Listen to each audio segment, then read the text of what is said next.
hear the sounds of your heartbeat. I can hear it now. I can hear it now. I hear the sounds of your heartbeat. I can hear it now.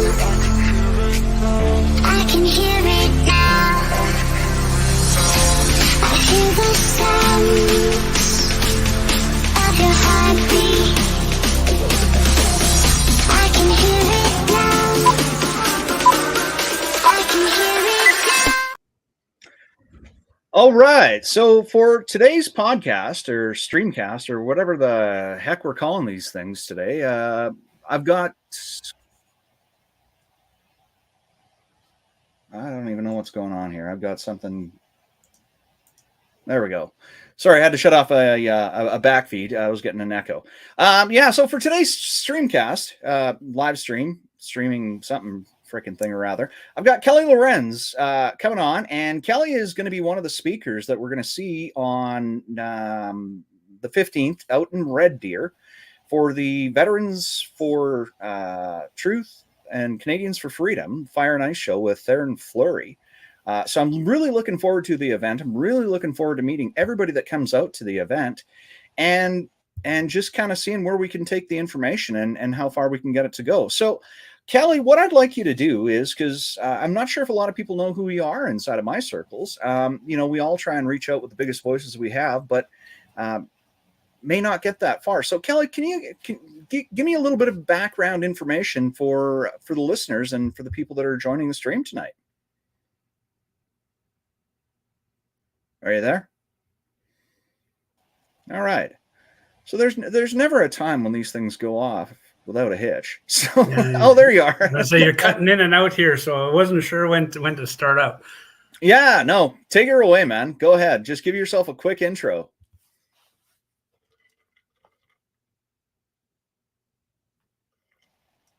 Yeah, my name is Kelly Lorencz. I'm was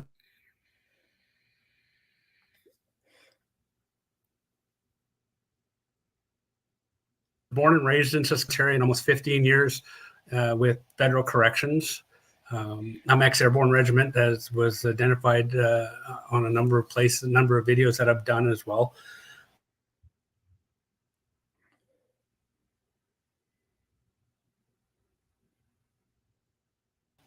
Just one of those Canadians like everybody else that just wants to save our country and make a difference.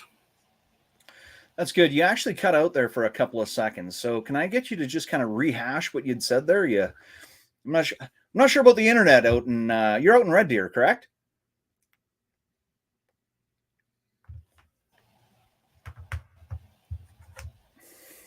Are we frozen again? Yeah, we froze again. Okay. Yeah. So sorry, I'm not sure where you left off, but if you can just kind of go over your quick elevator speech again, that would be great.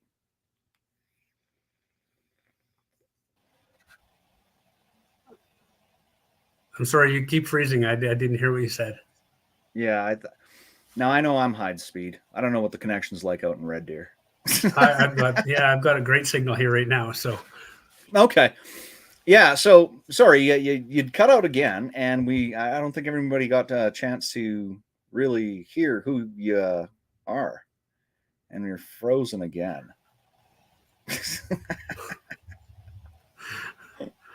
Technology is amazing, but there are certain limitations that we have to face, right?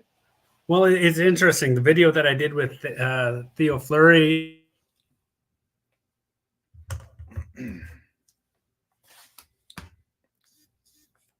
and Joseph, I went to try and share that video through text message or other platforms. It actually froze my cell phone. Couldn't use it. It would actually shut it right off. So I find it interesting that here we are again trying to talk about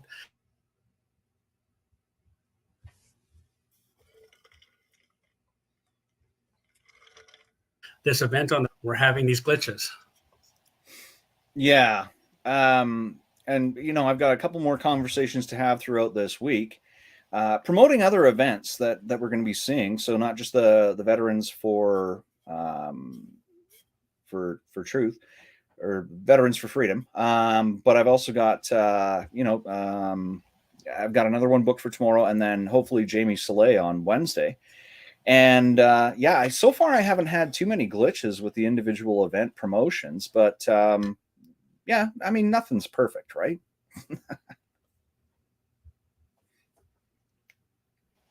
Restrictions that this government is trying to place on Canadians, and how they're trying to silence Canadians, it's actually not surprising. And I don't know if that's part of the problem or if it's just low quality internet. I mean, we see, and I've had the benefit of working for one of the rural service providers called ExploreNet. I'm not sure if you're familiar with them, but I know, there are certain limitations to what we see in the smaller communities by way of streaming and internet service. There's always latency as a part of the curve. And I'd figured a lot of that be resolved by, the provincial and federal governments throwing millions of dollars at our infrastructure on internet, where Elon Musk seems to be doing a much better job. So people that I stream with on, Elon's platform seem to work pretty well, and other ones come out a little glitchy. And I don't know if that's intentional or if that's just happenstance. This 5G is supposed to make everything better and stream smoother, and our communication with one another is supposed to be flawless. But yet, you're exactly right. It's anything but flawless. Yeah, when I was in the trading world, exercising on charts and stuff, the latency was the big thing, and we had to build in dual redundancies on feeds for internet because I'd started off working with a company out of the UK, and it was white glove service, and it was a Java based platform, which means it 100% operates. It'll close down if you lose internet connection. So here I am sitting with $1 million in euros in trade. I execute my first trade, and then all of a sudden everything goes dark. Now I was trading London session, so it's at nighttime, and what had happened is Shaw decided to do some maintenance on the connection. So I'm trading at I don't know if it was 2:00 in the morning or whatever.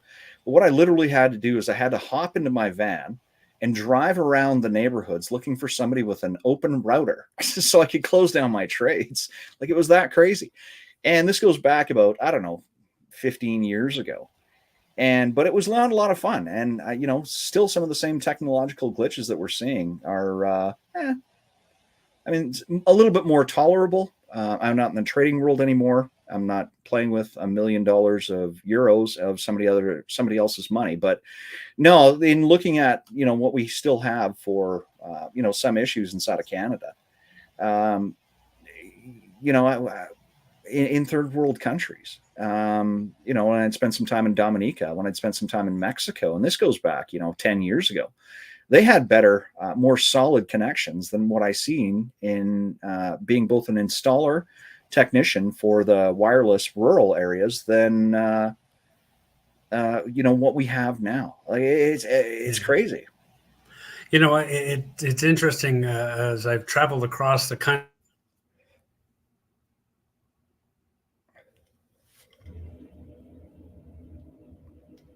here. As you get into Atlantic Canada, it almost seems like it gets worse as you go east into Atlantic Canada. And then you've got the center of the universe of Ontario.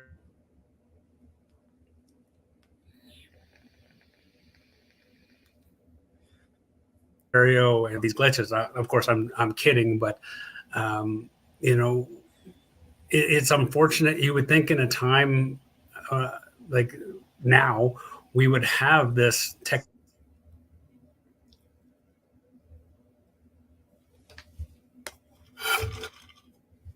technology where.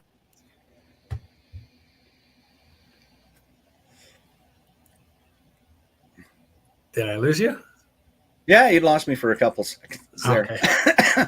You know, and it's funny is when I was a wireless technician and when I'd worked for ExploreNet, I was the regional sales director. And the complaints always came in that, you know, the high traffic times, which is right about now when kids and parents are home from work and school and everybody's hopping on to gaming systems and whatnot, is that we see the same high traffic and the same latencies and the same issues that we're seeing right now. Nothing's improved since I've been in the industry. Nothing's improved, but the price has gone up, hasn't it? It seems to have. On, you know, my internet, and I'd had, geez, what was it? I think it was like 30 meg down or something. So, you know, something that I wouldn't even conceive of even trying right now. And I had that up to about 5 years ago. It was fine. You know, once the kids moved out and there wasn't as much live streaming, there wasn't Netflix and, you know, as many people on YouTube and gaming systems. So when it was just me and the wife at home, it was there was never any issues. But when the kids would come home, everything would bog down. So, you know, I even had to be selective until I upgraded my services, and I've just upgraded again. And my services I find are adequate, but I still see a lot of issues inside of other communities. You know what? I honestly don't know a whole lot about the game.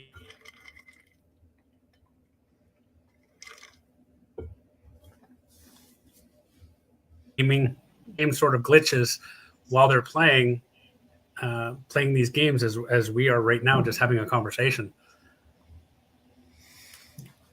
Well, you know, and I don't know a lot. I don't game much anymore. Back in the day, I used to game on Urban. Oh, it was called Urban something or other. It was a Doom platform. And I used to play with a couple of buddies, and you know, the few of us that weren't living with our parents, we had dial-up internet. So, and the ones that were living with their parents that had the faster speeds, that could afford the faster speeds, they would annihilate us. Like you couldn't even see them sneaking up on you. You just end up dead, and it'd be glitchy as heck. Tough thing to deal with. Anyway, so not to spend a whole conversation on internet, and you know that is part of an issue inside of Canada. Why don't we hop into what are you going to be presenting on the weekend? Give us kind of an idea of what you're going to be talking about. I want you to, you know, give the big reveals away. I don't want to take away from anybody copping out to the event, but I know you have your own perspective of, you know, what the event is going to be about and what you're going to be presenting. Can you talk a little bit about that? As it says in the program itself, it's really time to rip the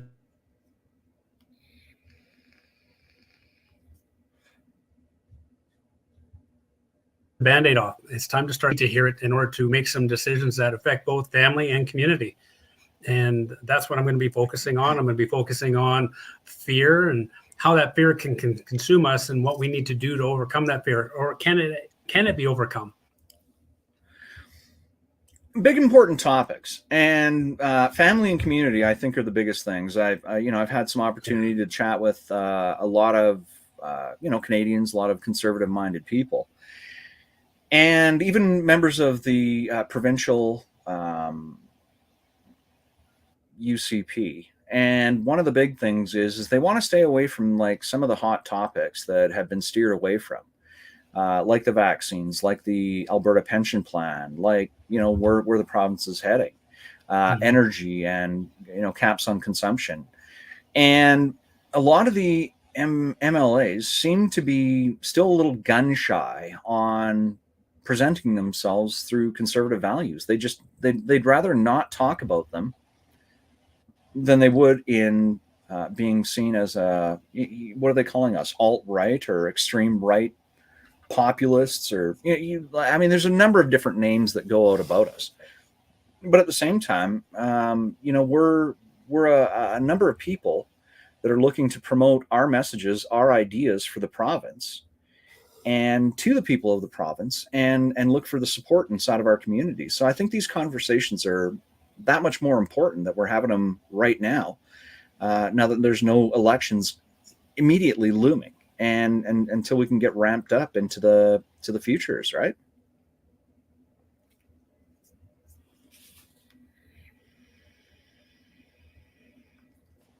Truckers convoy. We've had, James Top marching into Ottawa.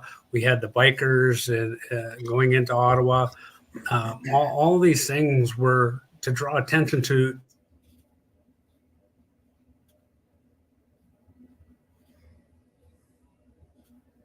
what was afraid to touch on the issues that were really at hand, and that includes our MLAs. And you have to ask yourself why. Grassroots Canadians want and need to have the truth, and the only way that we can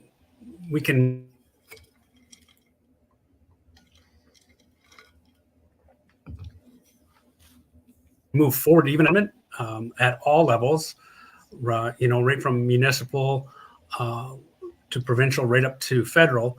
But we really need to start having our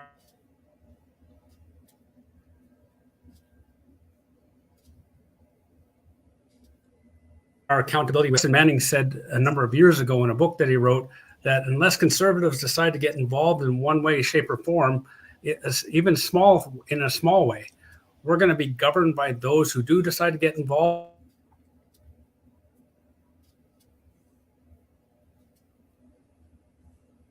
And we're not distracted on so many different issues, on so many different levels, that what do you focus on, and how do you focus and move not only your province forward, but our country? How do we move it forward?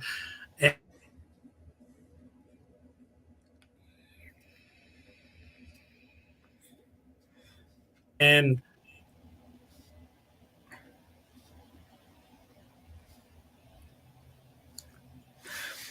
you'd cut out for a good portion of that. I'm sorry. Oh. No, but what I did catch is that conservatives, for the values that we have, we're somewhat divided, and we're somewhat complacent with what's going on. And it's unless we sit up or stand up and start having our voices heard, we're going to continue to be ruled by the people that, and I'm going to call them the squeaky wheels, the people that are making the most amount of noise inside of Canada. Now, a big portion of that happens to be that legacy media is funded by the federal Liberals, and they're anti-conservative. And it doesn't matter if that's municipal, provincial, or federal. Is that doesn't matter what we say on a conservative basis, is that we're always being clocked by legacy media. So for people to get the actual truth about, what we want to focus on, what Canadian values, what Alberta values, what our townships and our communities are focused on, it's incredibly tough. And we have to rely on platforms like live streams. We have to rely on social media streams, because that's the only way that the conservatives can seemingly get a message out. And I'm going to be honest with you, they're really not that good at it.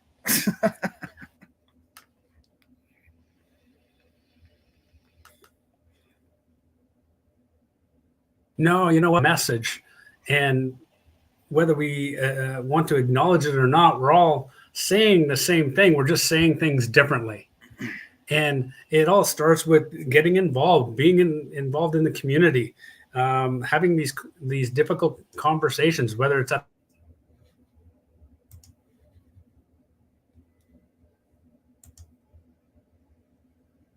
the coffee shop conversation, or like you say, following these platforms that are trying to get the message out and trying to empower Canadians or empower Albertans, and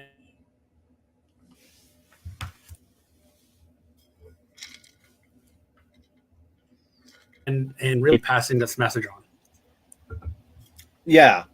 What I've had to do is I've had to kill the stream to your Twitter feed, and I think that might help things go a little bit smoother, because we're still glitching out pretty bad here, and I want people to get more of the conversation, so we can always share and reshare the stream afterwards, and hopefully that makes a little bit of difference. If you have any other additional tabs open on your browser right now, maybe shutting some of that stuff down might have a bit of an impact as well. Yeah, I've got nothing. Here, I'll try to shut this one down. Yeah.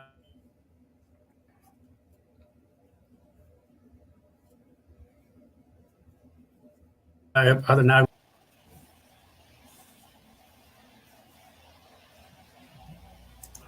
there, yeah. Other than that, I should be good to go. Okay, perfect. Well, let's see how it goes from here on out. And like I said, we can always reshare the information if we get a little bit less of a glitchy conversation going here.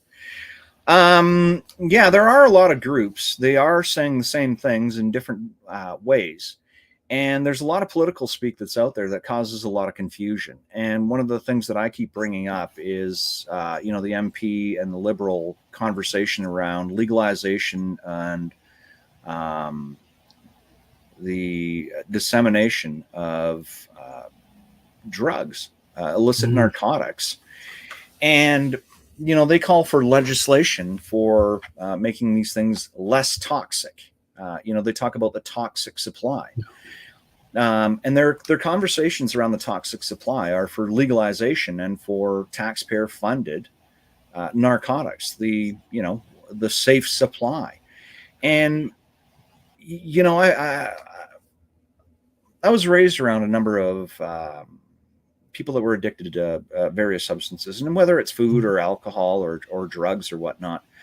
I know the one thing that we don't want to do is we don't want to be feeding into the addiction.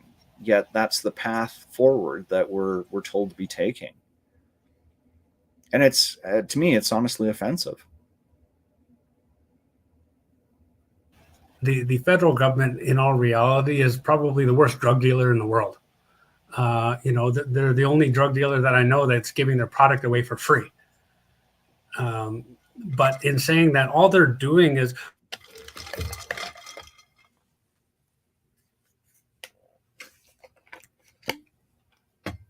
underlying issues related to the addiction. And typically what happens, and I know things are starting to change now here in Alberta, but if somebody wanted to get help, go into a treatment program,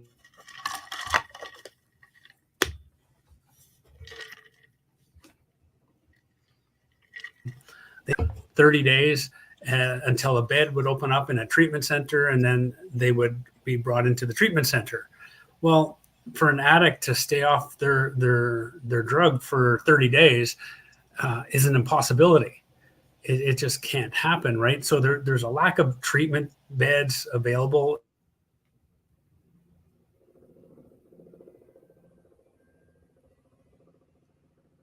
in Alberta, a portion of it. And when we come to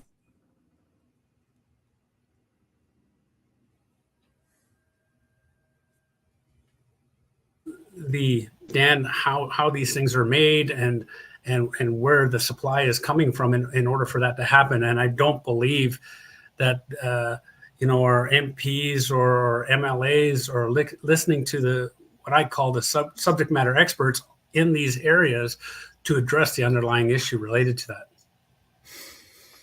No, and again, you'd cut out a little bit throughout that, but I think I got a gist of what you're saying is we're providing free drugs, making it okay for people to walk around with, and then when you try and get them into a treatment program, the delay in the treatment program because of the lack of the funding towards these programs, that's because we're funding drugs. There's fewer beds. Now, I seen Polyev comment today saying that there's a lot of empty beds or empty rooms in these recovery programs, while at the same time we're seeing people dying in the streets by legalizing narcotics. And there's a second side to that, is that people are actually taking these legalized narcotics, going to these, the safe supply. They'll take the drugs, sell it to a drug dealer to get cash so that they can actually get their drug of choice. And that's how we've seen the drugs spreading across Canada. So even when it was proposed that we put some sort of tracker inside of the narcotics that are being done so we can see where they're coming from, that was voted down. So not only are we legalizing safe supply, taxpayers are on the hook for feeding addicts, which we don't do for any other addiction. We don't do it for food. We don't do it for booze. We don't do it for gambling. We're doing it for illicit narcotics, where we see people zombieized in the streets of every city, because we're throwing money at the wrong methodology, the wrong idea. We don't have the right funding or the right education in place to deal with the problem accordingly. Yeah.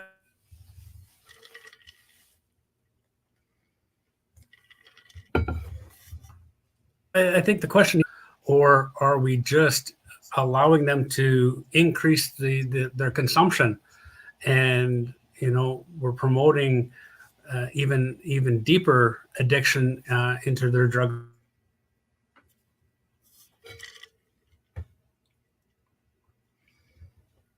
of choice, mental health and addiction counseling and beds and treatment programs. I think that we would find a big change in this environment, because it's going to affect many different areas, as you're probably aware. Well, yeah, we see these are called progressive ideas. But when the progressive ideas weren't in play, there weren't as many people dying in the streets. So the more progressive we get, the only progress we're seeing is on body bags. That number is getting larger on a regular basis, and we're not seeing people actually being, coming out of a successful program to curb their addictions. Well, but we're also seeing a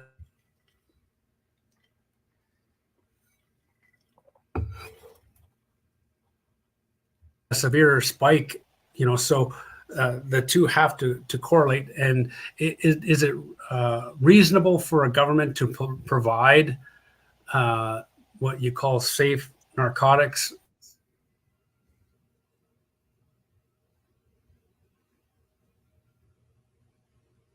for position on that, having worked with offenders in the prison system and addicts in the prison system, is it's not going to help them, because many of these people that are in the prison system that I spoke to haven't reached bottom yet, or haven't hit bottom. And essentially, if you want to get help in the treatment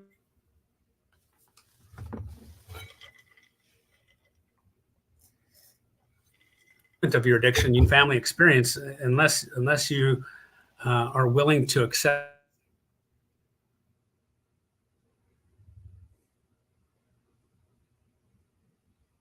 that help. I'd lost most of that. Yeah, no, and it's unfortunate, because I know you were talking about some experience you had in working inside the prison systems.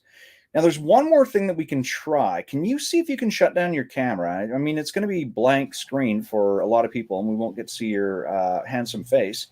But it might be one of the things that the extra video feed. How are things for you there now? Are you talking okay?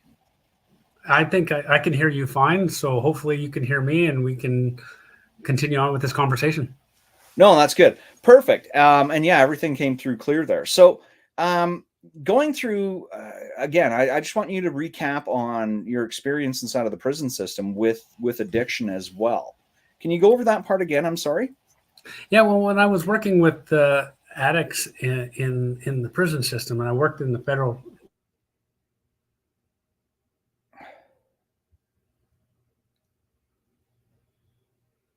system, bottom in their addiction, they have no interest in getting the help that they need. And so providing them with additional narcotics or safe narcotics,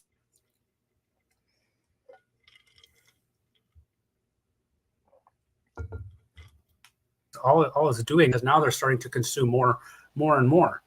I think that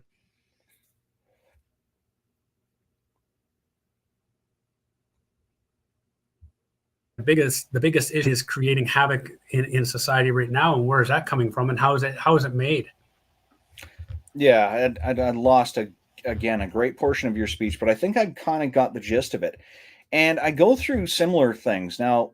For me, it's not addiction per se that creates rife with my family as much as it does with my body. So I like to eat a lot of junk food, a lot of crap food. I'm from the early McDonald's generation where we'd go out shopping for groceries. As a kid, we would do that on paydays. And then after that, we would get a McDonald's cheeseburger. And as we grew up, we got a lot more addicted to just McDonald's cheeseburgers. And then we took that same addiction and we passed it on to our children. So if you see the number of families and kids that are addicted to just garbage food through whatever chemicals they're using, the amount of sugars that they're putting into these things, and the amount of flavor enhancers that they're putting into these things, is we see that the idea of providing more addictive substances to people that have an addiction doesn't actually cure a problem. And it's only when we can kind of remove them from those situations instead of providing more that we stand a chance at any sort of reform. Now, for me, it's kind of integral, and I do most of the shopping for myself and my wife. Kids are out of the house now, but when we have the kids over, of course, I want to be a hospitable, to my guests. So we buy things that are not conducive to my best health or to the pain factor that inflammatory foods cause me.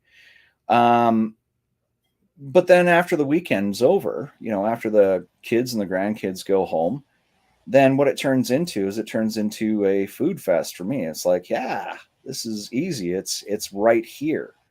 And it turns into, a weekend where I might feel some pain, tough time getting out of bed on Monday morning. It can turn into an entire week of me consuming bullshit items and really struggling with my own personal health. And that's just through my own solid addiction. So the idea is if Health Canada or if any province decided to fund me with potato chips and bread and pizza, the things that really impact my body in a negative way, would that make me more or less likely to consume those things? And the honest truth behind it is it absolutely wouldn't. If you, again, I go off of the same thing, and we've seen this throughout, and having people in my family that were alcoholics, the last thing that any of us really wanted to see was somebody dropping off more alcohol to people that already are past a point of I'm going to say a safe, fun inebriation. And to a point of absolute detriment. And we can even see this in bars where fights break out, or at sporting events when people consume too much alcohol. And this is without the drugs. This is without creating zombies inside of our cities and townships. Is just providing addictive substances to people that are addicted to those substances is a detriment. There's no good cause for it. Mm-hmm. I can't really speak to the junk food sort of analogy. Oh, you can. So put a dozen donuts in front of you. What does that do to you? Because I don't mess with you. I'd probably go into a sugar coma and that'd be the end of it.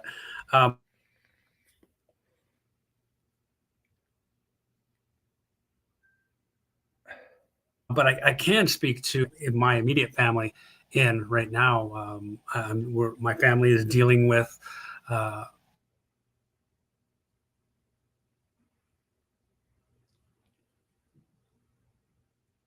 I'm dealing with a lot of harm to the family, and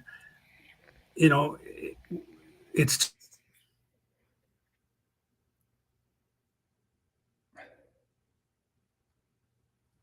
to the point where address the issues, the underlying issues related to his problem.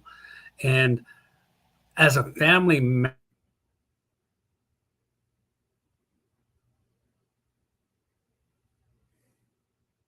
member tried to help him. My family's tried to help him, and but it's again, it comes back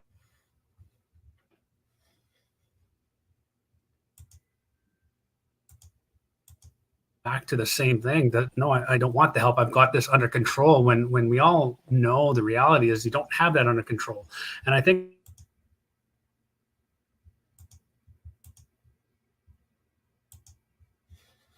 that's similar to control that, or you're going to recognize that, you know what, I'm not feeling so good after this, and then you decide to make a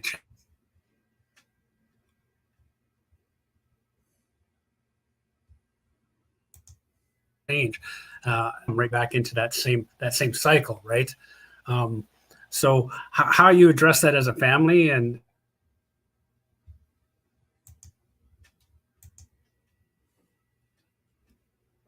even as a community, your children, how you're going to deal with this, because at the end of the day, all we've got is each other. We've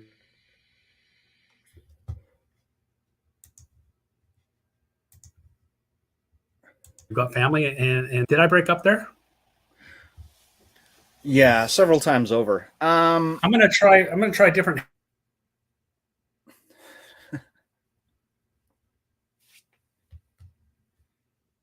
headset. How's that headset? I can hear you now. Okay, let me try a different headset.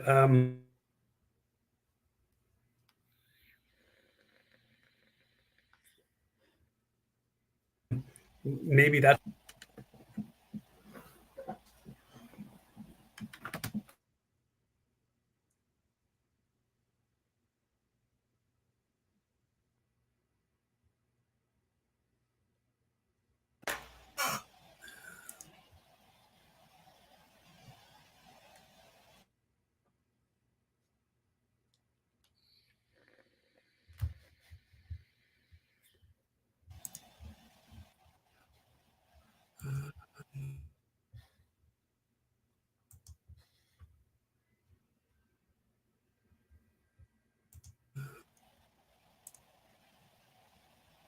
Can you hear me now?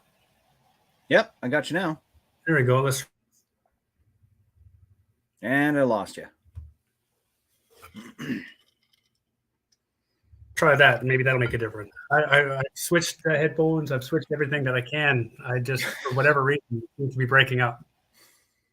Try this. Hit the Windows button and then the R on your keyboard. Okay. Type in CMD and then hit the enter button.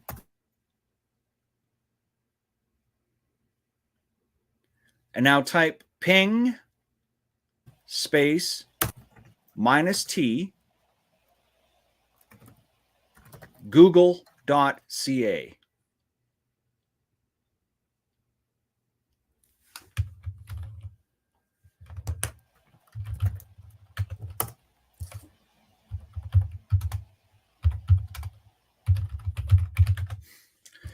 Now, what this is doing is it's actually pinging Google, which is pretty wide open, and from here we can see, you know, what sort of latency that you're suffering through. Yeah. It says it couldn't. It couldn't. Try it again. So it's ping space unhost. Unhost. Okay, so it might have been just an improper command type. Let's see if we can pull this up here, because I mean, you know what, I think we're having a good conversation. I want this to, of course, you know, be the most benefit for everybody, but we're having some serious technical issues here. So here's what I'm going to do: is I'm going to see if I can share the screen that I've got this on, and we'll see if we can get to this.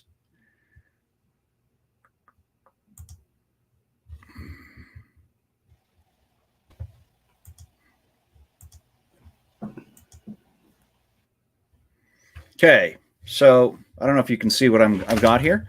So it's ping -T google.ca. Okay. And then when you have that up, is it tells you your latency, time for milliseconds as to how this is processing. If you're in the hundreds, what we might have to do is we might have to find a time when there's a little less traffic going on inside of your community, and we might have to just reset for tomorrow morning. I want to make sure that we're doing you justice in taking some time away from you, and giving everybody a fair view of what's going on. And then, of course, it's something that if we're doing it earlier in the day when you're not under high traffic, it's something that we can live stream and something that we can get through with a little less things. When you did your call with Joseph and Theo, what time did that happen at? And I'm guessing it was before 6. Yeah, 11 o'clock in the morning. Yeah, kids are in school. Nobody's watching Netflix. A little bit easier. What are you getting for the times in milliseconds? Time equals, so it's the information. Yeah, I'm getting time equals 25 ms and then timeout.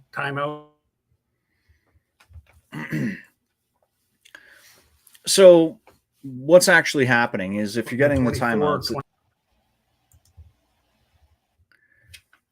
is that there's a lot of traffic going on right now inside of your community, and I think that's the issues that we're suffering through. Kelly, are you available tomorrow morning at some point that we can give this another shot? I mean, I hate to do this to you and to everybody else that's viewing, but at the same time, if we can't make it through a conversation, there's not a lot of value that's served by it at the same time. Is it possible to reschedule this for tomorrow?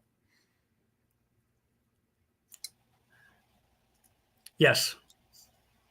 Perfect. What's a good time for you tomorrow? And I'll just get at my calendar and I'll recreate this. And just so we can have a good conversation. And again, like, this is really to help people make aware of what's happening on Saturday and getting an idea of what's going on and from your perspective inside of the conservative circles. So what's a good time for you tomorrow?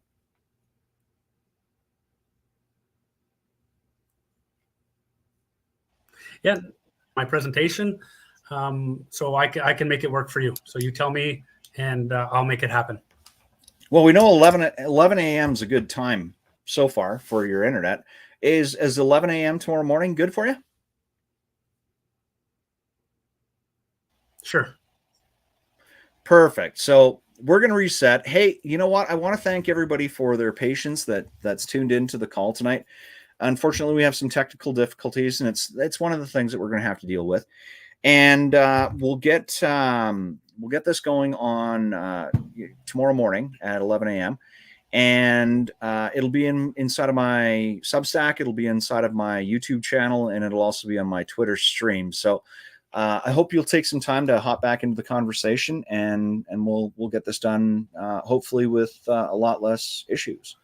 So, you know what? Thanks again for taking a little bit of time here with me, Kelly. I'm sorry it's not working out, but we'll make sure that we get this out. And thanks to everybody that's taken some time to suffer through the technical difficulties here. And I am going to, let's just because I can kill the stream. I'll just All right. All right. Well, have a great evening, everybody, and we'll see you all real soon.